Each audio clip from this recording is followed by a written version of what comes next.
I am really excited to do another podcast.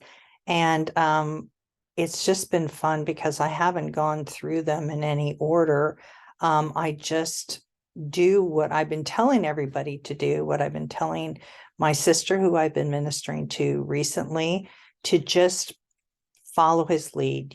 Don't lean to your own understanding. In all your ways, acknowledge him. He'll direct your paths. And the other that is brand new to me, just increasing how well I follow him, is the mind of man plans his way, but God directs his step. I'm trying to skip that first part and stop with all my planning because I am notorious for planning, checklists. And I just want to do away with that and just let him lead me. So it's amazing because I came here because I did have a notification, restore your relationship. Wasn't sure if he was going to lead me to do it, just left it there. And then after I had been doing a lot of other things, I asked him again, well, do you want me to just turn off this notification, or are we going to do a restore to your relationship podcast? And I felt led to go. So off I went. I came, and just randomly, it's almost like when people, and of course they make fun of you when you kind of just, I'm going to open the Bible and I'm going to put my finger down, and wherever it is, it's going to be what God has for me. A child would do that. And he does say we're supposed to have faith like a child. So anyway, I didn't do exactly that, but pretty much I just went kind of scrolling through and I clicked on this, but I thought, what do you mean? It's all my fault. I didn't remember this chapter at all, but I thoroughly enjoyed reading it. Just kind of going back over so many things that are written here that I totally forgot about. But nevertheless, I thought, wow, this is amazing. And you might think, wow, she's really full of herself. But the fact is I never wrote one book, Restore Your Marriage, a Wise Woman, nothing. He just writes through me. My family will tell you I'm not capable of any of this. I'm not capable of anything that he's ever done, but I'm willing to be used by him. I'm willing to humble myself. I'm willing to go out there and just do it. But nobody who knows me well enough would ever say, oh, yeah, she's got it. Now, maybe I am an encouraging woman, but nevertheless, that's kind of in my nature, only because of who I hang out with, and that's my husband. Anyway, getting back to this particular chapter, and it's all my fault. And also saying, it's interesting too, it's kind of like I've said before, when you submit even a praise report or a comment, and somehow you'll come back to it just at the perfect time. And our own testimonies and our own stories are much more powerful and really take hold of us even more than reading someone else's. And it just kind of reminds me, because I've been talking about family, and this is restore your relationships. And of course, our relationships in our family are always the most challenging. Even Jesus himself, if you read through the New Testament, and I would encourage you to do it, and it's so easy to do. PS 123. If you go to Encouraging Women, type in PS 123 or look at the little icons there. You can listen, and I'm going through it again, but he has issues with his family as well. So if he's going to have issues with his earthly family, of course, we're going to have it. But anyway, getting back to the family things, and bringing things to our knees, and, your son or your daughter, your husband. Anyway, getting off on all of that, I've kind of lost my train of thought. So it probably isn't anything that needs to be discussed, or my husband will remind me, he'll whisper in my ear. But I think it has to do with bone marrow transplant. Yes, that's what it is. Thank you, darling. That when my brother, and you might see this in salvation stories. My brother is dying, that salvation story, which started the whole series.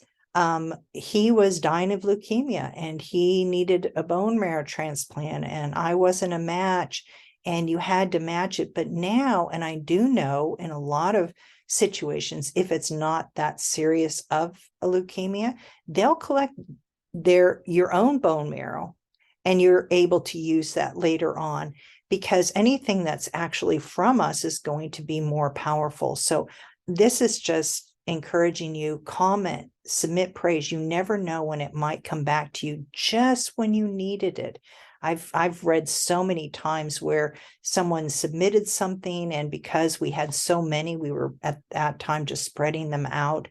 Now we take what comes in and just put it right out there, so it's raw and real and fresh. But there is a benefit to holding on to it, because so many times women would write and say, oh my gosh, I came, just really desperate, only to see something that was posted by me, and I just became so encouraged, because yes, I thought like that. And our feelings change, right? As women, it doesn't matter, women or men, our feelings are just fleeting. They can change in an instant. So anyway, getting back to this, it's all my fault, taking responsibility. There's a lot here. I really encourage you to read through it, because it is really, really good. There's just so many things. Again, not because I wrote anything, but because he did. He shared these things. He was the one who created these different testimonies and brought them to my mind in order to put this into a book. But I think the biggest thing coming away with is love. That love covers a multitude of sins. Love never fails. And when our response is just loving someone and just having that patience, and again, all of this is only possible because of his grace, because of tapping into him, because of being his bride. And the more that you are those things, the more that your life is an abundant life, and that you can share that with others. Like I said, I've been ministering to my sister, and she recently, it was funny because just yesterday I left a voice note that I had little to no sleep, not just that night, but for several nights, because of the people that live above me. And she left a voice note back. I wouldn't put up with it. Why do you take so much, from other things? You take a lot more. You're just more easygoing. But the fact is that I don't just react, though I can easily. I'm human, I'm flesh, but not in the way that I once did, for sure. And I was tempted to call the front desk or contact the people above me or something and say, having your child running around, because I could hear that, and screaming and laughing and falling on the floor at 2:00 in the morning, maybe is not the best thing. However, what I wanted to find out is the good in it. And yesterday I was able to be so weak, so tired, and I was able to record 4 podcasts, one after another. And what I never do is listen to them, but I was telling my son that I went ahead and I recorded. Now I'm distracted because I forgot to put on that I should not be getting messages. So if you bear with me, I'm going to block in case there's any of the other ones. There is a way to block it. Okay. There, yeah, because if I don't block it now, all right, now we won't be hearing anything anymore. I apologize. Talk about real and raw and fresh. That's what we want to offer. I just want to be myself. I don't want to try and do things perfectly. As a matter of fact, not long ago, if I did not have a microphone and my microphone broke, right after I started recording, that it broke on, and I recorded several and there was no sound. And then it went, I mean, it first started out no little sound and then no sound whatsoever, and had to do it. But each one of those things, and that's what I want to say, each one of those things is that he's using for good. He's always using something for good. And rather than try and fix whatever is happening or make things better, I want to know why did you allow this? What did you want to happen from him? I want to be able to go to him, to trust him, to find out what's the good. The good that came out of it is I was able to record 4 podcasts.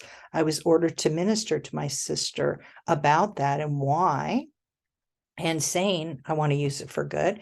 And also, it was beautiful because when I went to sleep last night, instead of being stressed, thinking, oh no, I'm going to be woken up again, and we know how that happens, right?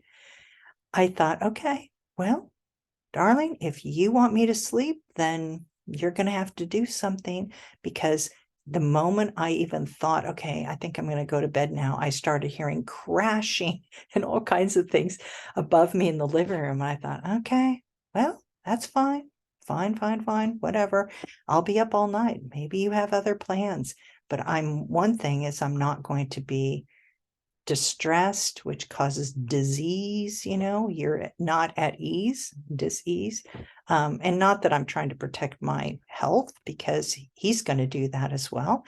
But I just want to live that abundant life. I mean, that's what this is. Love at last. The love that I always dreamed of having can result in living an abundant life. And I want to live that. And if I don't live it, I can't help anyone else to live that abundant life. And then what is the point? What is the point of everything? We're just like everyone in the world. I want that. I want that for everyone, especially for you who's listening. So here's the interesting thing, is that when I came in and I started reading through these different stories, you will never believe, but it is true, that I had just been on the phone with my son. When he drives, he likes to call and talk to me. And we talked about 2 of these on here. And so when I came, I got that confirmation. Yes, these are the ones. This is the right chapter of Restore Your Relationship. And accepting that, it's all my fault, and just taking responsibility. I mean, some of these is going and saying that, but in a situation like this one, I just said that I'm up all night. It's not my fault that, I can't call the front desk. I can't go upstairs or try and contact people above me and say, it's all my fault for not being able to sleep or something. It's not that. It's just letting go of it. And it's not their fault or this person's fault. I don't know the situation, why this child is up. I mean, maybe he has behavioral problems because, he's a special needs child. I don't know that. But, and it's not where I'm staying either. It's not their fault. They can't control everybody who lives here or who's staying here, on vacation. So just not putting that responsibility on anyone, just living the abundant life, just being happy with everything. But again, I do hope that you read through this, because it is really, really good. And the other thing I'd like to say before I, wrap this up, that's repented and wrapped in love, before I wrap up this Restore Your Relationship podcast, is I have underneath, be sure to journal. Now, we have an outlet for these now. When you journal these, I'm hoping to, when you write in them at the bottom, there's a place to encourage. I'm hoping to take those and put them up on the blog to minister to other ladies, because why should they just be, put in a bag of all kinds of wonderful things that you might just be ministered by. But also if you don't have time for that, just comment on anything, just leave some encouragement here. It is better if you stick to the subject, but as you can see, I don't always, but just minister from your heart. If you have a situation like this, or this blog and this podcast, ministered to you in some way, go ahead and leave a comment. We'd love to see more women encouraging other women, sharing the love of their life, their first love, talking about being his bride, living, a way that people don't in the world. And especially if you're ministering to other, that you could, encourage other women. So anyway, I hope you enjoyed today's podcast. It's all my fault. And thank you for listening. Be encouraged.